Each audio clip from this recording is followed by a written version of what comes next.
Mainit ang araw nang unang mapansin ng mga tao sa Maynila ang isang payat at gusgusing lalaki na nakaupo sa gilid ng San Isidro General Hospital.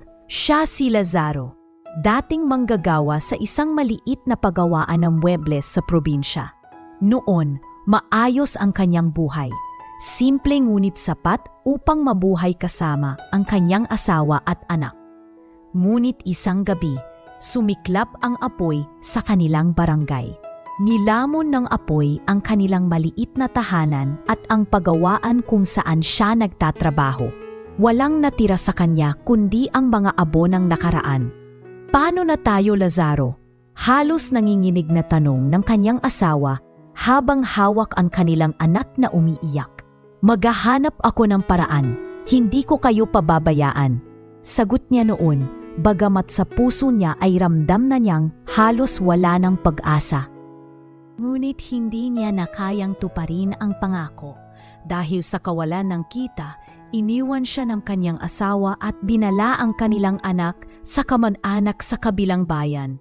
Wala siyang nagawa kundi ang hayaan ito dahil mas maayos ang kalagayan doon kaysa sa wala siyang maipakain.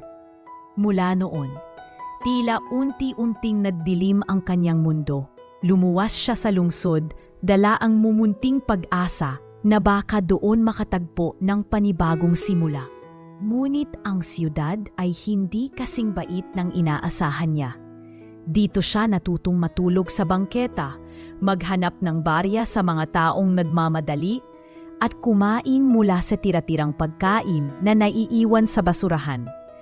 Isang umaga, nakaupo siya sa tapat ng San Isidro General Hospital. Maraming tao ang pumapasok at lumalabas dito. Mga mayayaman, mga pasyente, mga doktor at nurse na tila walang pakialam sa kanya. Ipimikit niya ang kanyang mga mata at sabay bulong, "Panginoon, kahit kaunting awa lang po, kahit tinapay lang para hindi ko maramdaman ang sobrang gutom." Minsan ay may dumadaan na nag-aabot ng tinapay. Isang matandang babae na may daladalang bayong ang lumapit sa kanya. "Ayak, ito may sobra akong pandesal. Kumain ka." Nagpasalamat si Lazaro, nagbitian sila saglit. Ngunit pagkatapos ng ilang minuto, dumating naman ang isang lalaking nakabarong. "Hoy, pulubi! Diyan ka na naman! Ang baho mo! Nakakahiya ka sa ospital!" Sigaw nito. Napayuko si Lazaro, hindi siya umimik, bagkus ay ngumiti pa rin at mahina ang tinig na sabi, "Pasensya na po, sir. Wala po akong ibang mapwestuhan. Uupo lang po ako dito. Hindi naman ako manggugulo." Ngunit lalo lamang siyang nilait. "Kung wala kang silbi, lumayas ka na lang sa mundo." Mga salitang tumusok sa puso niya, ngunit pinili niyang wag ipakita ang sakit. Sa halip ay tumingala siya sa langit, hinayaan ang mga luha na bahagyang dumaloy. Araw-araw, ito ang naging takbo ng kanyang buhay. Umaga pa lang ay naglalakad na siya papunta sa tapat ng ospital. Humihingi ng kaunting barya sa bawat dumadaan, ngunit mas madalas ang pang-iinsulto kaysa sa tulong. Ang ilan ay nagmamadaling lumalayo para mang takot mahawahan ng kanyang pagiging mahirap. Isang hapon, habang nakasandal siya sa poste, milapitan siya ng isang batang lalaki na galing sa loob ng ospital. "Kuya, eto may natira pa akong biskit." Kinuha ni Lazaro ang maliit na pakete at halos mapaiyak siya. "Salamat, iho. Pagpalain ka nawa ng Diyos." Ngumiti ang bata at tumakbo pabalik sa loob. Sa likod nito, natanaw ni Lazaro ang kanyang sariling anak sa alaala, kung paano rin ito minsang nag-abot sa kanya ng tinapay bago sila tuluyang maghiwalay. Sa kabila ng lahat ng kahirapan, pinilit ni Lazaro na manatiling mabait at may pag-asa. Kapag gabi, bago siya matulog sa gilid ng kalye, lagi siyang nagdarasal. "Panginoon, huwag niyo po akong pababayaan. Hindi ko man makita ang halaga ko ngayon, alam kong may dahilan kayo. Sana dumating ang araw na makita ko ulit ang liwanag." At doon sa dilim ng kanyang pagkatao, nananatili siyang nakangiti. Hindi dahil wala siyang nararamdamang sakit, kundi dahil ayaw niyang talunin ng kalungkutan ang kanyang pag-asa. Sa bawat barya, sa bawat tinapay, sa bawat ngiti ng iilang taong may malasakit, hinahawakan niya iyon bilang palatandaan na darating din ang araw ng kanyang pagbabago. Ngunit sa gilid ng ospital na iyon, may mga matang palihim na nakatingin sa kanya. Mga matang magdadala ng higit pang pagsubok na hindi niya inaasahan. Mga matang nagbabalak na tuluyang wasakin ang kaunting dignidad na natitira sa kanya. At hindi alam ni Lazaro, ang kanyang kapalaran ay nakatali sa ospital na araw-araw niyang pinagmamasdan. Ang lugar nga dati simbolo ng pag-asa at gamutan ay magiging sentro ng isang kwento ng paninira, pagbangon at pagkakakilanlan na magpapabago sa lahat ng nakapaligid sa kanya. Isang umaga, mas maliwanag kaysa sa karaniwan, dumating sa ospital ang isang lalaking nasa edad 50 na kilala sa buong San Isidro General Hospital, si Dr. Mauricio Villarreal. Siya ang isa sa mga pinakatanyag na surgeon, hindi lamang sa kanilang ospital, kundi maging sa iba pang kilalang institusyon sa lungsod. Matayog ang tindig, laging suot ang mamahaling relo at puting coat na kumikislap sa kalinisan. Ngunit higit sa lahat, kilala siya hindi lang sa husay, kundi sa pagiging mayabang, mapagmataas, at walang pasensya sa mga bagay na hindi ayon sa kanyang paningin. Habang pababa siya mula sa itim na kotse, agad niyang napansin ang isang pamilyar na figura sa tapat ng ospital. Si Lazaro, nakaupo sa tabi ng poste, may hawak na maliit na lata kung saan may iilang barya. Payat, marumi, at tila hindi alintana ang mga mapanuyang tingin ng mga tao. Napaniwi si Dr. Mauricio. Diyos ko naman, araw-araw na lang. Bakit hanggang ngayon hindi pa rin nawawala ang pulubing ito dito sa harap ng ospital? Bulong niya, ngunit may sapat na lakas upang marinig ng mga nakapaligid. Agad lumapit ang dalawang gwardiya upang salubungin siya. Good morning po, Doktor. Bati ng isa, nakangiting pilit. Good morning? Anong good morning kung ito ang bubungad sa pasyente? Ingnan nyo! Itinuro niya si Lazaro na napatingin lamang sa kanila, hindi makapagsalita. Sa hindi kalayuan, nakamasid si Nurse Amira, isang batang nurse na bagong pasok lamang sa ospital, 2 taon pa lang ang nakalilipas. May kabutihan sa kanyang puso at madalas niyang nakikita si Lazaro. Kaya kung may pagkakataon, palihim siyang nabibigay ng tinapay o tubig rito. Habang pinapanood niya ang eksenang iyon, napakagat siya ng labi, pilit na pinipigilan ng sarili na magsalita. Lumapit siya ng marahan, dala ang mga papeles. Good morning po, Doc. Nandito na po ang updated schedule ng mga operasyon para ngayong linggo.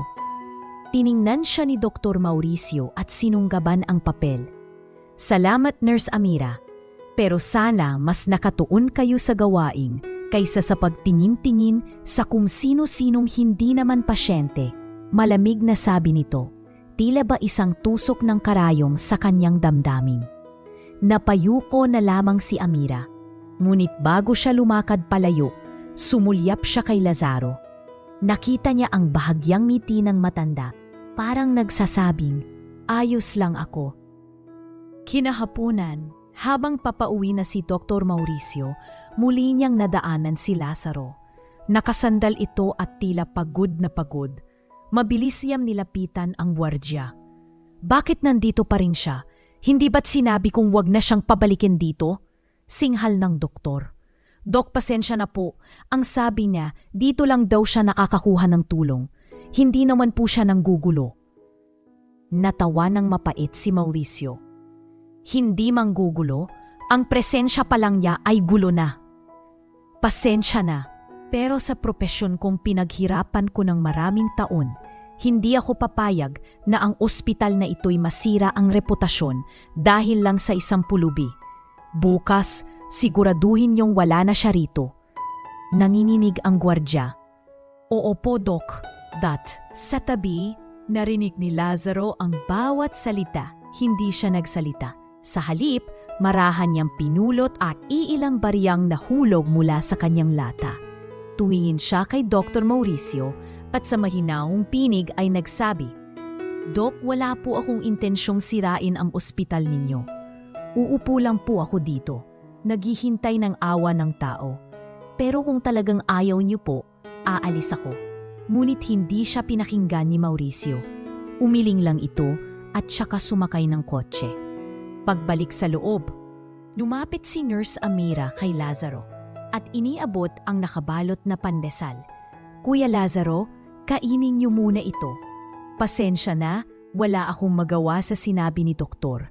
Pero sana, huwag kayong mawalan ng pag-asa." Ngumiti si Lazaro. Kita ang pagod, ngunit may liwanag pa rin sa kanyang mga mata. "Salamat, Iha. Hindi ko hinahangad na magtagal dito. Gusto ko lang maramdaman na may natitira pang mabubuting tao, katulad mo." Tumango si Amira at agad na napahawak sa kanyang dibdib. May kirot sa puso niyang makitang ganito, tratuhin ang isang taong wala namang ginagawang masama. Sa mga sumunod na araw, mas tumindi ang utos ni Dr. Mauricio. Araw-araw ay pinapalayas ng mga gwardiya si Lazaro at kung minsan ay may kasama pang pananakot. May mga pagkakataong napapaalis siya, ngunit lagi siyang bumabalik. Hindi dahil sa katigasan ng ulo, kundi dahil wala na siyang ibang mapuntahan. Sa bawat araw na lumilipas, lalong humihigpit ang tensyon. Ang mga pasyenteng dumaraan ay nahahati.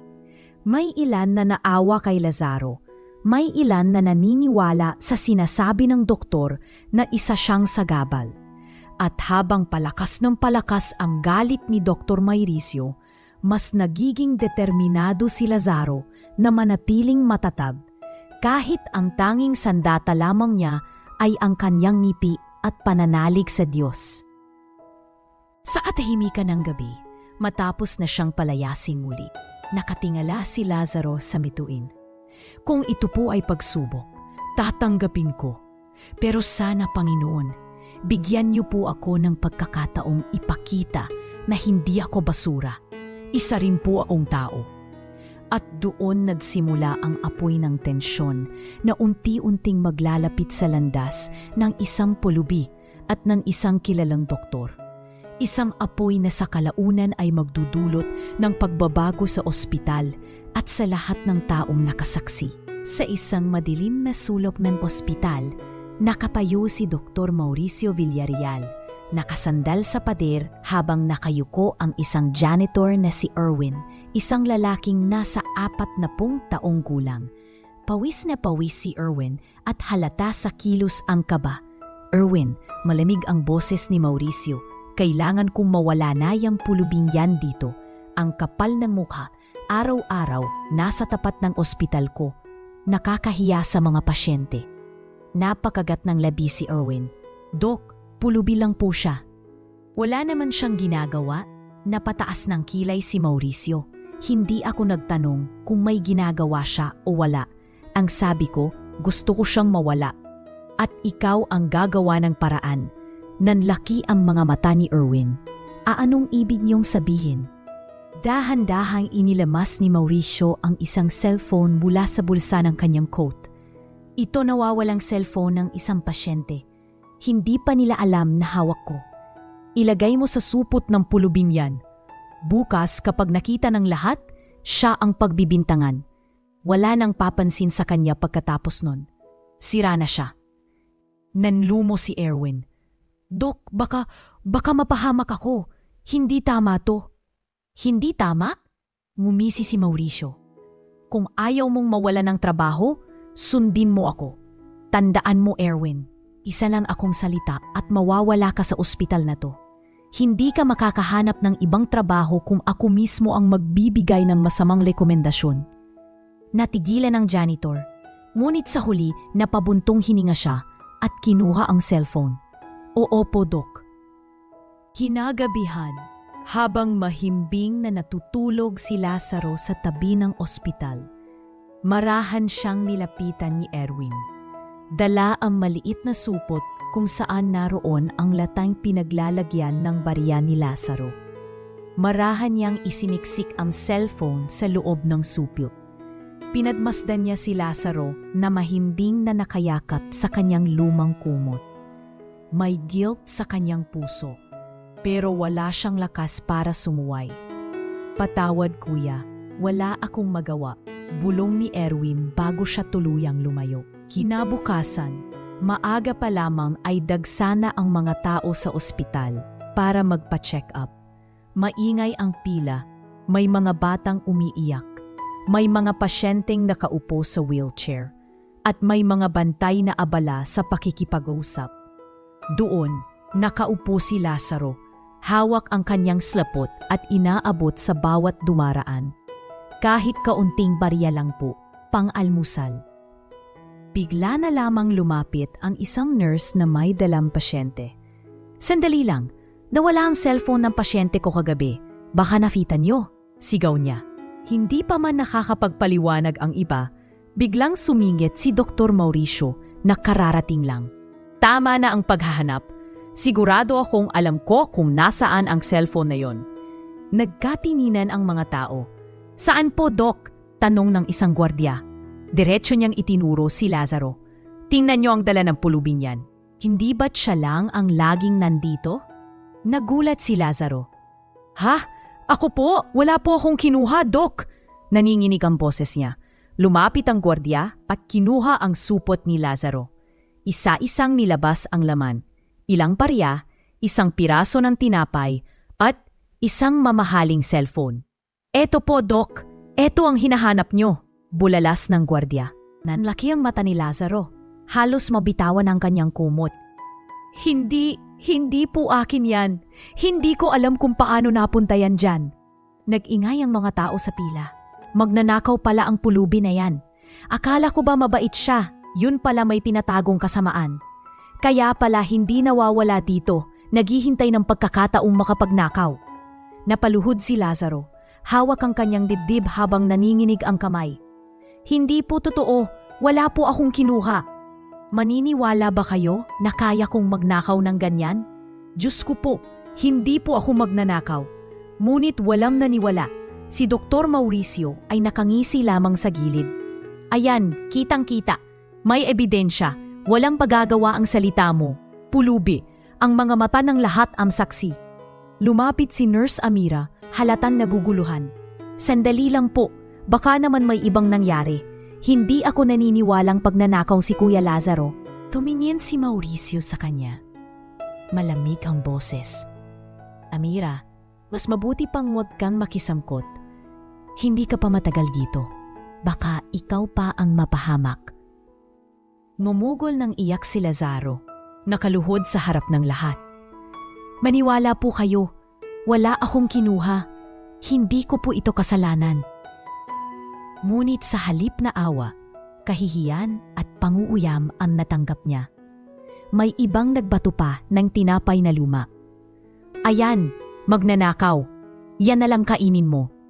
Sigaw ng isang lalaki. Lalong sumidi ang sakit na nararamdaman ni Lazaro. At sa gitna ng pagtulak ng mga gwardiya, itinaboy si Lazaro palabas ng ospital. Ang dating lugar na kanyang pinagkukunan ng kaunting tawa at tinapay ay naging entablado ng kanyang kahihiyan.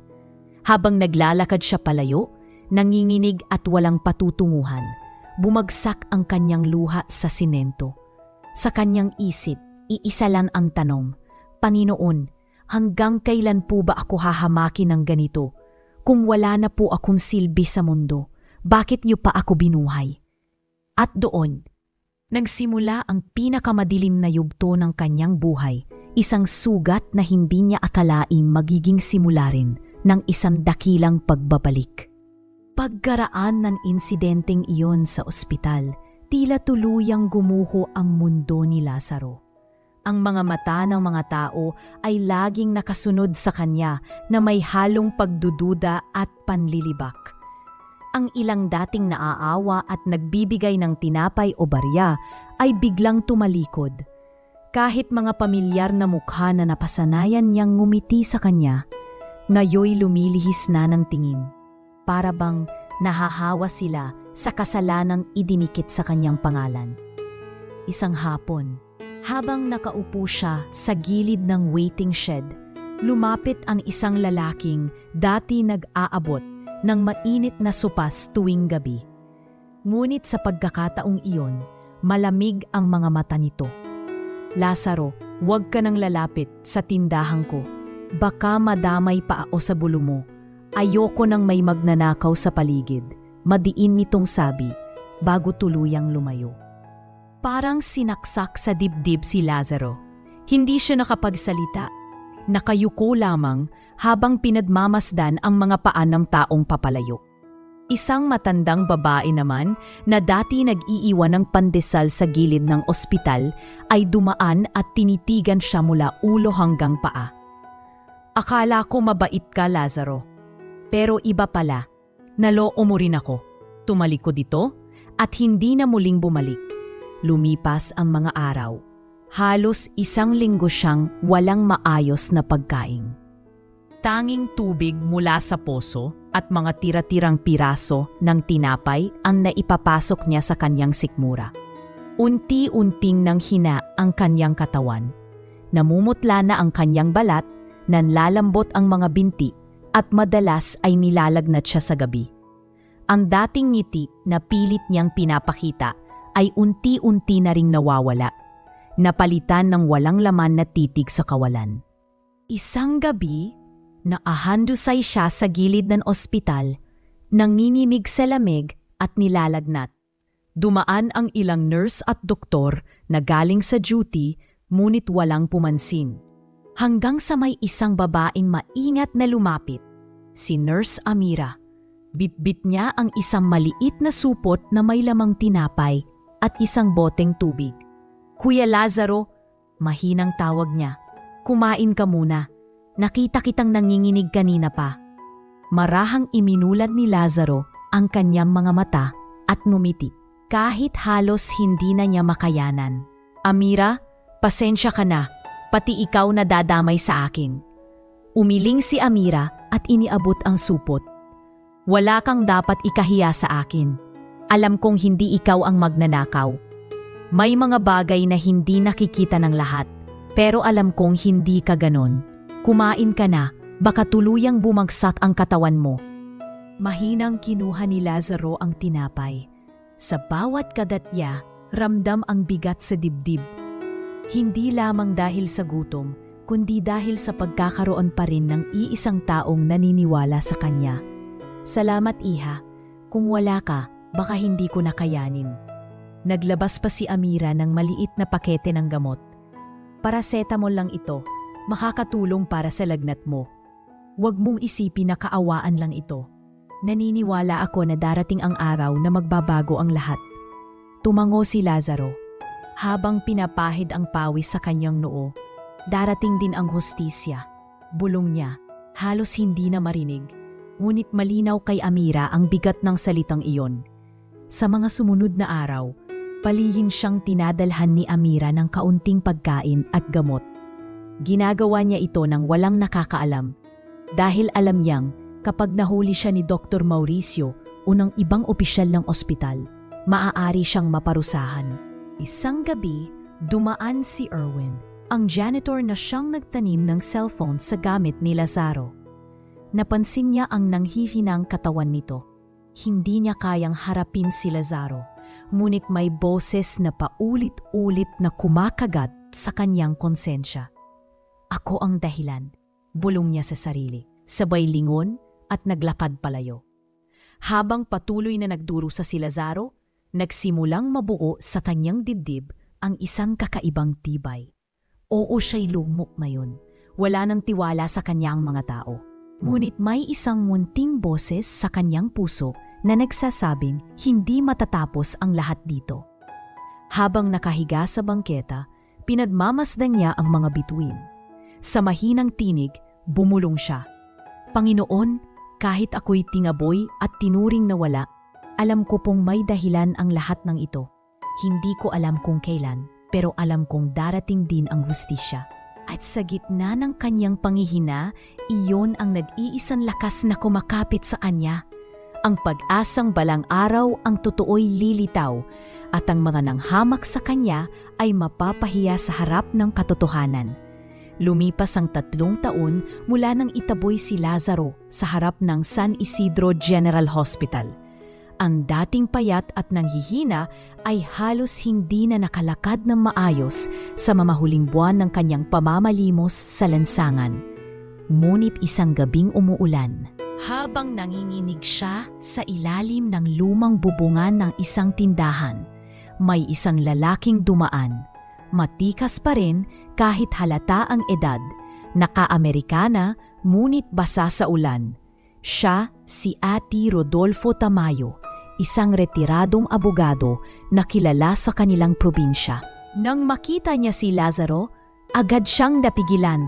Diyos ko, kaibigan, anong nangyari sa'yo? Bulalas niya habang itinakip ang kanyang payong kay Lazaro. Nanlalambot si Lazaro, hindi agad nakapagsalita. Wala na akong halaga, pinalayas, pinahiya at walang naniniwala sa akin. Lumuhod si Atty. Rodolfo at hinawakan ang kanyang balikat. Huwag mong sabihin yan, ang bawat buhay ay may halaga. Halika, sumama ka sa akin. Hindi ko kayang pabayaan kang mamatay dito sa lansangan. At mula noon, nagbago ang takbo ng kanyang kapalaran. Dinala siya ni Atty. Rodolfo sa kanilang probinsya sa isang malaking bahay na may malawak na bakuran. Sa unang pagkakataon matapos ang matagal na panahon, nakahiga si Lazaro sa isang malinis na kama, may kumot na hindi amoy pawis at usok ng kalsada. Magpahinga ka muna, wika ni Rodolfo, habang iniabot ang isang mangkok ng mainit na lugaw. Bukas, saka natin pag-usapan ang lahat. Ang mahalaga ngayon, buhay ka at may lakas pa. Habang unti-unting nakakabangon si Lazaro, tinuruan siya ni Atty. Rodolfo ng mga bagay na matagal na niyang nakalimutan. Ang disiplina sa sarili, ang kahalagahan ng paghawak ng pera at ang pagbabalik ng tiwala sa kanyang kakayahan. Hindi lang siya tinulungan bilang isang pulubi, tinrato siyang kapatid. Isang araw, habang naglilinis si Lazaro sa lumang bodega ng bahay, natagpuan niya ang isang kahon ng mga lumang dokumento na pagmamay-ari ng kanyang yumaong ama. Sa kanyang gulat, nabasa niya ang apelyido na matagal na niyang tinakasan, ang apelyidong Velarde, isang kilalang pamilya ng may-ari ng malawak na lupain sa probinsya. Nakita ito ni Atty. Rodolfo at agad na kinilatis ang mga papeles. Lazaro, hindi ko alam kung alam mo, pero ikaw ay isang lehitimong tagapagmana. Ang mga lupain na ito, kabilang ka sa dapat na nakatala bilang may-ari. Nanlaki ang mata ni Lazaro. Ako? Paano? Pulubi lang ako. Wala akong halaga. Umiling si Rodolfo. Huwag mong maliitin ang sarili mo. Nasa dugo mo ang karapatang ito. Ngunit kailangan nating ilaban sa korte. Dahil siguradong may mga taong sasangga sa atin. At nagsimula ang matinding laban. Sa loob ng halos 1 taon, dininig ng korte ang kaso ng lupaing naiwan ng pamilya Velarde. May mga pinsan si Lazaro na tumutol, sinasabing wala siyang karapatan dahil matagal na siyang nawala at wala ng koneksyon sa pamilya. Ngunit sa bawat pagharap sa husgado, kasama niya si Atty. Rodolfo, na pinaninindigan ang katotohanan gamit ang mga dokumento at ebidensya. Ang pulubi na tinataboy ninyo, mariing pahayag ni Rodolfo sa korte, ay hindi basta-bastang tao. Siya si Lazaro Velarde, anak ng yumaong Don Gregorio Velarde, at ang karapatan niya ay hindi maaaring agawin ninyo dahil lamang sa kanyang kahirapan. Tahimik lamang si Lazaro. Nakayuko, ngunit sa kanyang puso ay may apoy na muling naglalagablab. Sa wakas, matapos ang mahabang paglilitis, ipinahayag ng hukom. Ayon sa ebidensya at sa batas, Si Lazaro Velarde ang lehitimong tagapagmana ng lupaing ito. Parang gumuho ang bigat na pasan niya ng araw na iyon. Sa unang pagkakataon, naramdaman niyang may hustisya pa rin sa mundong kanyang ginagalawan. Ngunit imbes na magpakalunod sa luho at kasakiman, pinili ni Lazaro ang ibang landas. Sa harap ng mga tao sa baryo, nagpahayag siya, "Hindi ko uunin ang yaman na ito para sa sarili ko lamang. Alam ko ang sakit ng maging dukha nang mawalan ng pag-asa. Kaya gagamitin ko ang lupang ito para sa mga tulad na minsan ay tinuring na wala." Sa tulong ng lupain at kayamanan na nakuha niya, nagtayo siya ng isang foundation na tumutulong sa mga ulila, pulubi at may sakit. At higit pa roon, nagpatayo siya ng isang ospital. Pinangalanan niyang St. Lazaro Medical Center, hamo sa kanyang pangalan. Ngunit hindi upang ipagmalaki ang sarili, kundi upang ipaalala na mula sa pinakamababa ay maaaring tumindig muli ang isang tao. Ang ospital na ito, wika niya sa pagbubukas, ay hindi lamang para sa may pera. Ito'y para sa lahat, lalo na sa mga mahihirap na madalas hindi pinapansin. Walang sino mang itataboy sa harap ng pintuang ito. Naroon si Ate Rodolfo, nakangiti habang pinagmamasdan si Lazaro. "Hindi lang kita iniligtas, Lazaro. Iniligtas mo rin ang sarili mo. At higit sa lahat, iniligtas mo ang dignidad ng mga taong minsan ay nawala ng boses." Napaluha si Lazaro at niyakap ang matandang abogado. "Kung hindi dahil sa'yo, wala na akong buhay ngayon. Utang ko sa'yo ang lahat." Mumiti si Rodolfo. "Hindi, Lazaro. Ang totoo, ipinaglaban mo ito. Ako'y naging gabay lang. Ikaw pa rin ang tumindig sa sarili mong paa." Mula noon, kilala na si Lazaro hindi bilang pulubi, kundi bilang isang tao na bumangon mula sa abo ng kahirapan, tungo sa pagiging haligi ng pag-asa para sa marami. Ngunit sa likod ng kanyang mga ngiti at tagumpay, hindi pa rin niya nakakalimutan ang araw na siya'y itinaboy at pinagbintangan. At sa kanyang puso, alam niyang darating ang panahon na haharapin niyang muli ang mga taong iyon. At sa pagkakataong iyon, siya na ang may hawak ng katotohanan at kapangyarihan. Makalipas ang ilang taon, bumalik si Lazaro sa lungsod. Hindi na ang dating kuskusing at payat na pulubi, kundi isang taong marangal, kagalang-galang at may dignidad. Ang kanyang buhok na dating mahaba at gusot ay maayos na ngayong nakasuklay. Ang dating yumang kumot na kanyang kumot sa kalsada ay napalitan ng mamahaling Amerikana. Ang kanyang katawan ay hindi na payat at sakitin, kundi matikas at malusog. Ngunit higit sa lahat, nagbago ang kanyang tindig. Hindi na siya nakayuko at tila nagmamakaawa, kundi nakatayo ng tuwid, mayroong tiwala sa sarili. Kasama niya si Ate ni Rodolfo nang una siyang muling humakbang sa lungsod. Huminto sila sa harap ng isang gusali, ang San Isidro General Hospital. Ang ospital na minsan ay naging sentro ng kanyang kahihiyan at ang parehong lugar na nagpabagsak ng kanyang pagkapao. "Lazaro," ani Rodolfo habang nakapingin sa kanya, "handa ka na ba? Hindi ito basta pagbabalik. Ito ang simula ng paghaharap mo sa nakaraan." Huminga ng malalim si Lazaro. "Handa na ako. Panahon na para makita nilang ang pulubi na tinaboy nila ay hindi kailanman nawala. Bumalik ako, hindi para maghiganti, kundi para ipakita ang katotohanan." Sa mga nakaraang buwan, palihim na nakipag-ugnayan si Lazaro sa ilang investors at sa board ng ospital. Dahil sa maling pamamalakan, sa pagkakabaon sa utang, at sa mga reklamo laban sa mga doktor, halos malugi na ang San Isidro. Ginamit niya ang kanyang yaman at pangalan sa foundation upang bilhin ang ospital. Lahat ng transaksyon ay idinaan sa mga taong pinagkakatiwalaan niya upang walang makaalam kung sino ang bagong may-ari. Isang araw, naglakad siya sa loob ng ospital na parang isang ordinaryong bisita lamang. Pinagmamasdan niya ang bawat sulok, ang mga pasilyong minsan ay nilakaran niya bilang isang hamak na pulubi, ang mga garda na minsan ay nanulak sa kanya palabas. Ang mga nurse na nagbulungan noon sa kanyang kahihiyan. May ilan siyang nakasalubong na dating mga nurse. Uy, parang bago lang ang bisitang yon ah. Ang linis at ang tindig, para bang isang politiko. Bulong ng isa. Hindi nila alam na ang kanilang pinagmamasdan ay ang dating taong nilait nila. Ngunit higit sa lahat, si Dr. Mauricio ang matindi niyang minamasdan.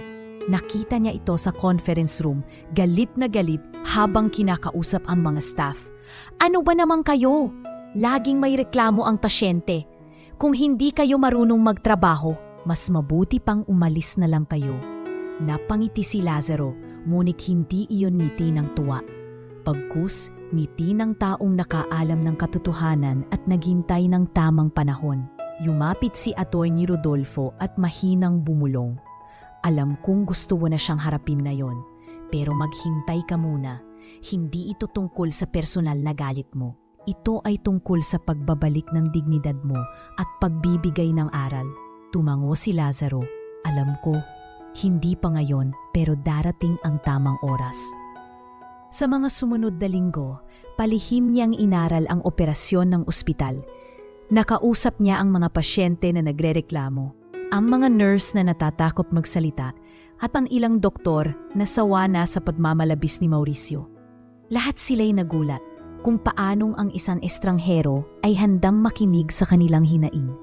Hindi nila alam na ang estrangherong iyon ay siya na ngayong tunay na may-ari ng ospital. Isang gabi, nadlakad siyang mag-isa sa loob ng lumang chapel ng ospital. Doon niya inalala ang mga panahong halos mawala siya sa sarili dahil sa sakit at kahihiyan. Napatitig siya sa krus at bumulong. Dati halos mawalan ako ng tiwala. Halos sumuko. Pero ngayon, narito ako, dala ang kapangyarihan at pagkakataon. Panginoon, bigyan mo ako ng lakas na gamitin ito para sa tama, hindi para sa kasakiman. Kinabukasan, nagkaroon ng emergency meeting ang ospital. Maraming empleyado ang nagtataka kung bakit ipinatawag sila ng board. Hindi nila alam, iyon ang simula ng pagbubunyag ng katotohanan. Habang nag-uusap ang lahat, dumating si Lazaro. Malinis ang anyo. May kasamang mga abogadong, bitbit ang mga dokumento. Lahat ay napatigil. Ang ilan ay tila nagtataka kung sino siya. Ang iba naway parang may pamilyar na alaala, ngunit hindi matukoy. Magandang araw sa inyong lahat. Panimula ni Lazaro. Ang boses niya'y malalim at puno ng tiwala. Narito ako upang hipakilala ang bagong direksyon ng ospital na ito. Nagkagulo ang bulungan. Sino siya? Investor ba? Parang nakita ko na siya dati. At sa sulok ng silid, nakaupo si Dr. Mauricio, nakakunot ang noo. Pinagmamasdan niya si Lazaro ng mabuti, ngunit hindi pa rin niya nakilala. Lazaro ngumiti at tumingin sa kanya. Dr. Mauricio, matagal din tayong hindi nagkita at nayon oras na para magharap muli. Hindi ko pa sasabihin ang lahat na yon dahil alam kong mas makapangyarihan ang katotohanang lalabas sa tamang panahon. Ngunit tandaan mo, ang taong itinaboy mo noon narito na ngayon at hindi na siya ang pulubi na kilala mo. Nabakas ang pagkagulat sa mukha ni Mauricio. Ngunit hindi pa niyang lubos na nauunawaan. Sa puso ni Lazaro, lalong tumindi ang kanyang plano. Hindi ito basta paghihiganti. Ito'y pagkakataon upang ipakita na ang isang taong pinabagsak at tinuring na walang halaga ay maaari palang bumangon, higit pa sa inaakala ng lahat. At habang naglalakad siya palabas ng silid, iniwan niya ang mga tao sa kanilang pagtataka. Ang ospital na minsang naging lugar ng kanyang kahihiyan, na yon ay kanya ng pag-aari. Ang tanging hinihintay na lamang ay ang tamang oras at sa oras na iyon, ang katotohanan ay yayanig sa lahat. Umaga iyon ng Martes nang biglang makatanggap ng anunsyo ang lahat ng empleyado ng San Isidro General Hospital. Mandatory General Assembly. All staff must attend. Important announcement regarding new management. Nagtataka ang lahat kung ano ang ibig sabihin nito. Ang ilan ay nagsabing baka magsasara na ang ospital dahil sa dami ng reklamo at pagkakautang. Ang iba namay nag-isip na baka may bagong investor na papasok. Ngunit walang sino man ang nakahula sa katotohanang ibubunyag. Sa malaking conference hall ng ospital, unti-unting napuno ng mga doktor, nurse, staff at gwardiya. Maingay ang bulungan. Alam mo ba, baka ibenta na to, palugi na kasi. Siguro may papalit na direktor, sana naman mas mabait, baka mas malala pa ang dumating. Nakaupo si Dr. Mauricio sa unahan, nakataas ang noo at halatang iritado.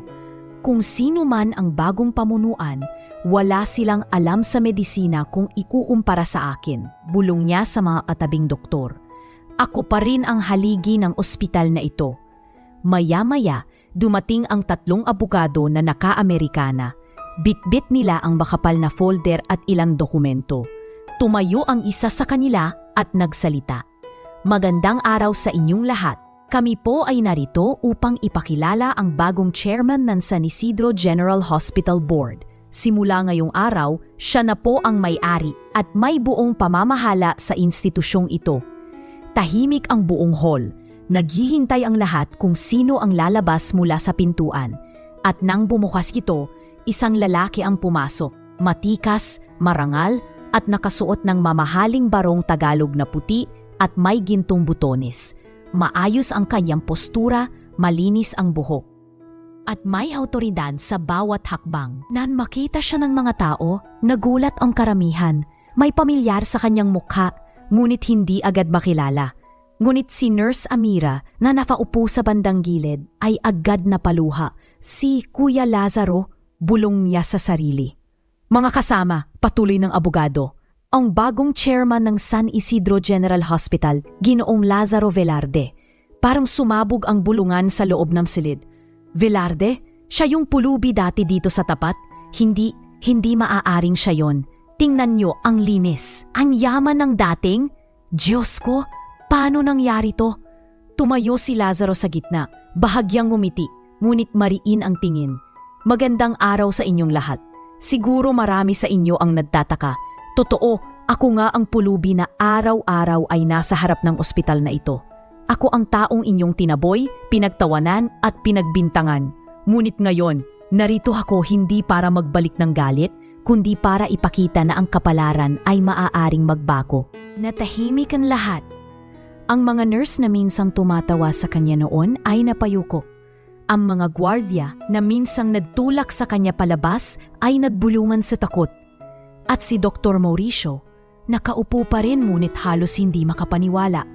Nanlaki ang kanyang mata at ang kanyang bibig ay bahagyang nakabukas na tila hindi makalabas ang salita. Imposible, bulong niya, ngunit sapat para marinig ng mga katabi. Paano naging posible ito? Nagpatuloy si Lazaro. Sa mga panahong ako'y nasa lansangan, marami sa inyo ang natakita kung paano ako inalipusta. Ngunit may isa ring taong naniwala sa akin, si Nurse Amira. Napatingin siya kay Amira at numiti. Kung hindi dahil sa kanyang malasakit, marahil ay hindi ko kinayang mabuhay noon. Kaya tandaan ninyo, isang simpleng kabutihan ay kayang baguhin ang buhay ng tao. Nag-iba ang himig ng bulungan sa hall. May ilan ang napapaluha at ang iba na may tila nahihiya sa kanilang mga nagawa. Ngunit hindi pa ring matahimik si Mauricio. Tumayo siya at itinuro si Lazaro. Hindi ako naniniwala. Isa ka pa ring pulubi. Siguro ginamit mo lang ibang tao para makarating dito. Hindi ka nararapat mamuno sa ospital na ito. Ngunit walang sumang-ayon sa kanya. Sa halip, nagsimula ng umiling ang mga nurse at staff. Isa pang doktor ang nagsalita. Dr. Mauricio, tama na, ang totoo, ikaw ang naging dahilan kung bakit halos bumagsak ang ospital. Marami kang pinatahimik, pinahiya. At tinakot, namutla si Mauricio, ngunit nanatiling dalit ang kanyang mga mata. Ngumiti si Lazaro at nagsalita muli. Hindi ko kailangang patunayan sa iyo ang aking karapatan, Dr. Mauricio. Ang mga dokumento, mga batas at ang hustisya ang nagpatunay niyan. Ang kailangan ko lang gawin ngayon ay tiyakin na ang ospital na ito ay magiging tahanan ng pagpapagaling, hindi ng kahihiyan. Nagpalakpakan ang ilan at dahan-dahan sumang-ayon ang mas nakararami. Ngunit nanatili pa rin nanlilisik ang mata ni Mauricio. Tila hindi matanggap ang pagkatalo. At sa mga sandaling iyon, nagsimulang lumutang ang takot at hiya sa puso ng mga dating nang apik. Mainit ang hangin sa loob ng conference hall. Naroon pa rin ang lahat ng staff ng San Isidro General Hospital, nagbubulungan at nag-aabang ng susunod na mangyayari matapos ipakilala si Lazaro bilang bagong chairman. Hindi na maitago ang kaba ni Dr. Mauricio na nakaupo sa unahan. Pawisan ang kanyang noo at paulit-ulit niyang hinahaplos ang kanyang batok. Tila ba pilit na iniisip kung paano makakaalpas sa biglang pagbabalik ng taong itinuring niyang walang kwenta noon. Tahimik na lumapit si Lazaro sa gitna. Hawak ang isang maliit na device na nakakonekta sa projector ng ospital. Malinaw ang tinig niya nang magsalita. Dr. Mauricio, aniya, 3 taon na ang nakalipas mula nang itinulak ninyo akong lumayo sa lugar na ito. 3 taon na ang lumipas mula nang iparamdam ninyo sa akin na ako'y walang halaga. Ngunit na yon, panahon na para makita ng lahat ang katotohanan. Nag-angat ng kilay si Mauricio at nagpilit ng umiti, bagamat halata ang takot sa kanyang mga mata. Katotohanan? Ano pa bang katotohanan ang kailangan? Lahat ng tao rito, nakita ang ebidensya. Ang cellphone mismo ay nahanap sa gamit mo. Ngunit bago pa siya makapagsalita pa, pinindot ni Lazaro ang remote. Sa malaking screen sa unahan, nagsimulang mag-play ang isang CCTV recording. Nagsimula ang lahat sa eksenang kuha sa labas ng ospital. Isang madilim na kanto kung saan makikita si Erwin, ang janitor, na palihim na naglalagay ng cellphone sa supot ni Lazaro habang mahimbing itong natutulog. Ano to? Sigaw na ni Sam nurse. Nanlalaki ang mga mata. Si Erwin? Siya ang nagtaning ng ebidensya? Bulong ng isa pang staff. Nagpatuloy ang video. Ilang minuto bago ang gulo kinabukasan, kitang-kita ang pagkabalisa ni Erwin habang palihim na umiiwas sa kamera. At sa huling bahagi ng recording, makikita si Dr. Mauricio na tinatapik ang balikat ni Erwin at binibigyan ng kung anong sobre. Nag-iba ang ingay sa loob ng silid. Hindi na bulungan ng chismis, kundi malakas na reaksyon ng pagkabigla. Diyos ko! Set up pala ang lahat. Niloko tayo ni Dr. Mauricio. Kaya pala parang imposible na magnanakaw si Lazaro noon. Namutla si Mauricio at mabilis na tumayo. Hindi yan totoo. Peke ang video na yan. Sinadyang gawa ng kwento para sirain ako. Tumayo si Nurse Amira mula sa gilid. Hindi na niya kayang manatiling tahimik. Hindi peke ang video, doktor. Ako mismo ang kumuha ng kopya niyan bago ninyo ipinahinto ang mga CCTV sa lugar na iyon. Matagal ko itong itinago dahil takot akong mawalan ng trabaho. Pero ngayong bumalik si Ginoong Lazaro, alam kong ito na ang tamang oras para ipakita. Napatingin ang lahat kay Amira at sabay-sabay ang bulungan ng paghanga. Si Nurse Amira ang nagligtas ng katotohanan.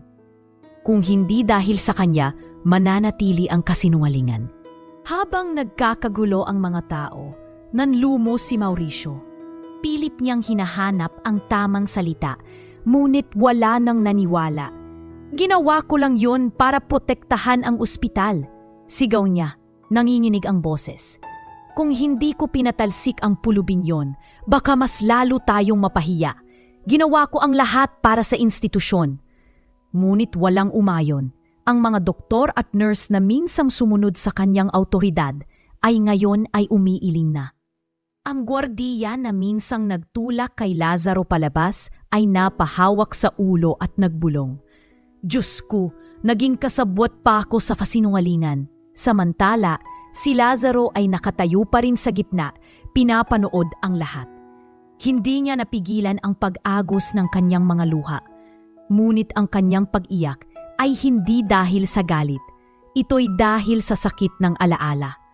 Ang alaala ng mga gabing hindi siya kumain, ng mga araw na itinaboy siya, ng mga salitang tumatak sa kanyang puso na siya'y walang halaga. Pinahid niya ang kanyang mga luha at nagsalita, nanginginig ngunit matatag. Hindi ako umiiyak para sa sarili ko. Umiiyak ako para sa lahat ng taong tulad ko na pinipiling maliitin, pagtawanan at saktan dahil wala silang kayamanan o kapangyarihan. Naranasan ko ang gutom, ang hamak na buhay at ang sakit ng maling bintang. At ngayon, hindi ko dala ang galit, dala ko ang katotohanan. Napatigil ang lahat, nakikinig. Hindi ako nandito para gumanti. Patuloy niya. Nandito ako para magtuwid ng mali. Ang ospital na ito ay hindi na magiging lugar ng panlalait at paninira. Ito'y magiging lugar ng pag-asa, ng paghilom at ng katarungan. Narinig ang marahang palakpak mula kay Nurse Amira, kasunod ang isa pang doktor hanggang sa buong hall ay pumalakpak ng sabay-sabay. Ang mga taong minsam ng api kay Lazaro ay napayuko, napapaluha sa hiya. Samantala, si Dr. Mauricio ay nakatayo pa rin, nanginginig sa galit, ngunit wala nang magawa. Wala nang maniniwala sa kanya. Sa harap ng lahat, siya'y hindi na isang haligi ng ospital, kundi isang halimbawa ng kasakiman at pagmamalabis. At sa gabing iyon, nagsimula ang tunay na pagbabago sa San Isidro General Hospital sa pamumuno ng isang dating pulubi na sa kabila ng lahat ay piniling yakapin ang kapatawaran at katotohanan kaysa paghihiliganti. Matapos ang pagbubunyag ng katotohanan sa harap ng buong ospital, hindi na nagtagal ang kapangyarihan ni Dr. Mauricio. Kinabukasan ay formal na inilabas ang memorandum mula sa board na nagsasabing siya'y pinatanggal sa pwesto. Kasabay nito ay ang pagsasampa ng kaso laban sa kanya. Si Lazaro ay tahimik na nakatingin lamang habang inaakay si Mauricio palabas. Hindi galit ang nasa kanyang mga mata, kundi isang malalim na awa. Sayang, mahina niyang bulong. Kung ginamit niya ang talino at galing niya sa tama, sana'y marami siyang natulungan. Samantala, isang bagong anunsyo ang agad na ipinalabas. Simula ngayon, sabi ng isang board member, si Nurse Amira ay itatalaga bilang head nurse ng San Isidro General Hospital. Bilang pagkilala sa kanyang katapatan at tapang na ipaglaban ang katotohanan, tumayo si Amira, nangingilid ang luha at humarap sa lahat. Hindi ko ginawa ito para sa parangal, kundi dahil alam kong mali ang nangyayari. Kung may aral man dito, iyon ay ang huwag manahimik sa harap ng kasinungalingan. Nagpalakpakan ang lahat. Si Lazaro ay lumapit at iniabot ang kanyang kamay. Amira, kung hindi dahil sa'yo, baka hindi lumabas ang katotohanan. Hindi ko malilimutan ang ginawa mo. Ngumiti si Amira at mahina siyang sinagot, Kuya Lazaro, ako man ay natuto mula sa'yo. Ikaw ang patunay na kahit gaano kababa ang tingin ng iba, ang isang tao ay maaaring bumangon at magtagumpay. Mula noon, mas lalo pang lumago ang ospital. Sa ilalim ng pamumuno ni Lazaro, pinatupad ang mga programang hindi kailanmang nagawa noon. Libreng check-up para sa mga bata at matatanda tuwing Sabado. Espesyal na pondo para sa mga pasyenteng walang tambayad. At scholarship para sa mga batang gustong maging doktor at nurse ngunit walang kakayahan. Isang araw, lumapit ang isang matandang babae sa kanya habang may ginaganap na medical mission. Anak, kung hindi dahil sa libreng gamutan ninyo, baka hindi na ako nakalakad na yon. Maraming salamat. Hinawakan nito ang kanyang kamay at humagulgol sa tuwa. Hindi mapigilan ni Lazaro ang mapaluha. Hindi po ako ang dapat pasalamatan, nanay. Ang Diyos po ang nagbigay ng pagkakataon na makapaglingkod ako. Ako po'y instrumento lamang. Dumating din ang mga araw na isa-isang nagbalik ang mga taong minsang nagtulak at nanghamak sa kanya. Ang mga gwardiya na dati tumulak sa kanya palabas ng ospital ay lumapit, dala ang kanilang hiya. Ginoo, patawarin niyo kami. Noon, hindi namin alam ang totoo. Akala namin. Ginagawa lang namin ang aming tungkulin. Mahabang sagot ni Lazaro. Nauunawaan ko, wala akong galit sa inyo. Ang mahalaga, natuto tayo lahat na huwag basta maniwala sa paninira. Ang ilang nurse na dati nagbulungan sa kanya ay lumapit din, halos hindi makatingin sa hiya. Pasensya na Lazaro, tinawanan ka namin noon, pero ngayon, saludo kami sa'yo. Ngumiti siya at sagot. Wala nang saysay ang lumang sakit kung sa dulo ay natuto tayong lahat. Ang tawad ay hindi hinihingi, ito'y kusa kong ibinibigay. Sa mga sumunod na taon, naging kilala ang pangalan ni Lazaro hindi lamang sa lungsod kundi sa buong bansa. Ang St. Lazaro Medical Center ay pinaguri ang simbolo ng pag-asa para sa mga dukha. Sa mga pahayagan at balita, madalas banggitin ang kanyang kwento. Mula sa pagiging pulubi, ngayon ay haligi ng kabutihan. Isang gabi, nakaupo siya sa kanyang opisina, tahimik na nakatanaw sa bintana kung saan tanaw ang ilaw ng ospital. Pumasok si Attorney Rodolfo, dala ang ilang papeles. Lazaro, sabi niya, isa kang alamat na yun, pero higit pa riyan, isa kang inspirasyon. Napatingin si Lazaro sa kanya at ngumiti. Hindi ko ito narating ng mag-isa, Rodolfo. Kung hindi mo ako tinulungan noon, baka wala na ako ngayon. At kung hindi rin dahil kay Amira, baka hindi lumabas ang katotohanan. Hindi ako alamat, isa lang akong taong natutong bumangon. Ngunit iyon ang mahalaga, sagot ni Rodolfo. Natuto kang bumangon. Nagpatuloy si Lazaro sa kanyang layunin. Sa bawat pasyenteng nakangiti matapos gumaling. Sa bawat batang nagkaroon ng pagkakataong mag-aral ng medisina. Sa bawat dukhang natulungan, lalong tumitibay ang kanyang paniniwala na ang sakit na pinagdaanan niya ay hindi walang saysay. At sa puso ng lahat ng natasaksi sa kanyang kwento, ang pangalang Lazaro ay hindi na nangangahulugang pulubi.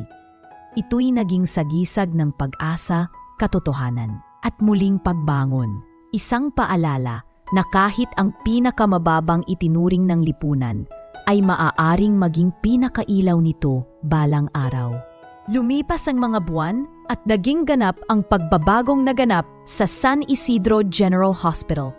Hindi lamang ito naging kilala bilang isang maayos na institusyon ng pagpapagaling, kundi naging simbolo rin ng pag-asa para sa lahat ng nawawalan ng tiwala sa sistema.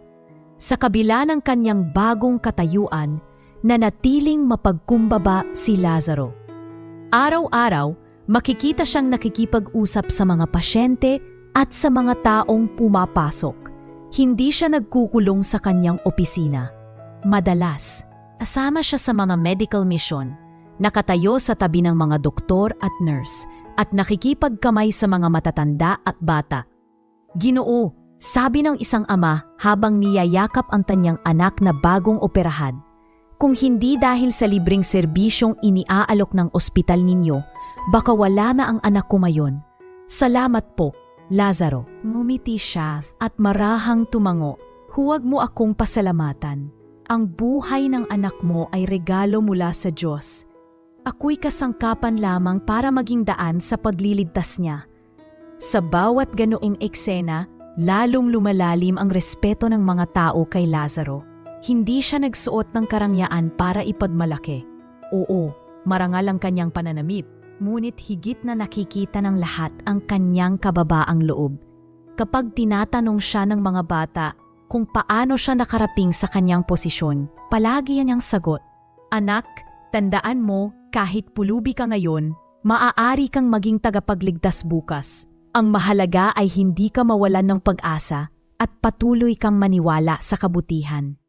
Dahil dito, nagbago rin ang pagtingin ng mga tauhan sa ospital. Kung dati mabilis silang manghusga batay sa itsura ng tao, ngayon ay mas naging mainit sila. May dumating na isang matandang marumis isang araw at sa halip na itaboy, inalalayan siya ng mga nurse papasok. Naaalala namin si Ginoong Lazaro, bulong ng isa sa kanila. Hindi na tayo pwedeng manghusga ng basta-basta. Si Nurse Amira, na ngayon ay head nurse, ay madalas na nagpapaalala sa kanyang mga kasama. Huwag nating kalimutan ang leksyon ng nakaraan. Ang dignidad ng tao ay hindi nakikita sa panlabas na anyo. Bawat isa ay may kwento at tungkulin nating igalang iyon. Samantala, sa kabilang dako ng lungsod, nakulong si Dr. Mauricio. Sa una, galit at paninisi ang kanyang laman. Ngunit habang lumilipas ang mga buwan sa loob ng piitan, unti-unti siyang natutong magmilay. Napanood niya sa balita kung paanong sumikat ang St. Lazaro Medical Center dahil sa tulong na ibinibigay sa mga dukha. Paulit-ulit niyang naririnig ang pangalan ni Lazaro, hindi bilang biktima, kundi bilang isang bayani. Isang gabi, habang nakaupo sa sulok ng selda, napahawak siya sa kanyang mukha at napaiyak. Ano ang ginawa ko? Kung sana'y hindi ako nagpasilaw sa kayabangan at takot sa kahihiyan, baka nakatulong din ako sa iba. Dumating ang araw ng kanyang paglaya matapos ang ilang taon. Hindi siya makapaniwala nang makatanggap siya ng isang liham. Mula mismo kay Lazaro. Mauricio, ang nakaraan ay hindi na mababago, ngunit maaari pa rin tayong magtuwid. Kung nais mong magsimula muli, bukas ang aking foundation para sa mga dating doktor at nurse na nais magbagong buhay. Ang pagpapatawad ay hindi madali, ngunit ito ang tanging daan para makalaya tayo sa bigat ng kahapon. Lazaro, naluha si Mauricio at napahagulhol. Pinatawad pa rin niya ako matapos ang lahat ng ginawa ko. Sa kanyang puso, nagsimulang mabuo ang bagong hangarin, ang magbago at tumulong kahit sa maliit na paraan. Samantala, si Lazaro ay patuloy na naging inspirasyon, hindi lamang sa ospital, kundi sa buong bansa. May mga paaralang inanyayahan siyang magsalita at palagi niyang inuulit ang parehong mensahe. Mga anak, tandaan ninyo, ang dignidad ng tao'y hindi nasusukat sa damit na suot o sa posisyon na hawak. Ang tunay na sukatan ay ang pusong marunong magpatawad at magmahal. Ako'y minsang itinuring na wala, ngunit pinili kong bumangon hindi para maghiganti, kundi para magtuwid. Kaya't huwag kayong mawalan ng pag-asa, sapagkat bawat isa sa inyo ay may kakayahang magbago at magbigay ng liwanag. Tumayo ang lahat at nagpalakpakan. Marami ang napaluha at ang ilan ay lumapit upang humingi ng payo. Ang ilan ay nagsabi, Ginoo, kayo ang dahilan kung bakit naniniwala kaming may pag-asa pa sa kabila ng kahirapan. At sa huling bahagi ng kanyang buhay, ang pangalan ni Lazaro Velarde ay hindi na naaalala bilang pulubi, kundi bilang simbolo ng pag-asa at inspirasyon. Nagwakas ang kanyang kwento na may aral na sumapol sa bawat puso. Ang dignidad ng tao'y hindi nasusukat sa damit na suot, kundi sa pusong marunong magpatawad at magmahal. Maraming salamat sa pagtutok sa kwento ni Lazaro, mula sa pagiging isang pulubi na hinamak hanggang sa maging ilaw at pag-asa ng marami. Ang kanyang paglalakbay ay nagpapaalala sa atin na ang tunay na halaga ng tao ay hindi nasusukat sa panlabas na anyo, kundi sa puso at kakayahang magmahal at magpatawad. Kung natapos mo ang kwentong ito, i-comment mo ang salitang pag-asa sa ibaba para alam naming kasama ka hanggang dulo. At syempre, huwag kalimutang mag-subscribe sa ating channel para sa mas marami pang makabuluhang kwento na tiyak tatagos sa inyong puso. Heart.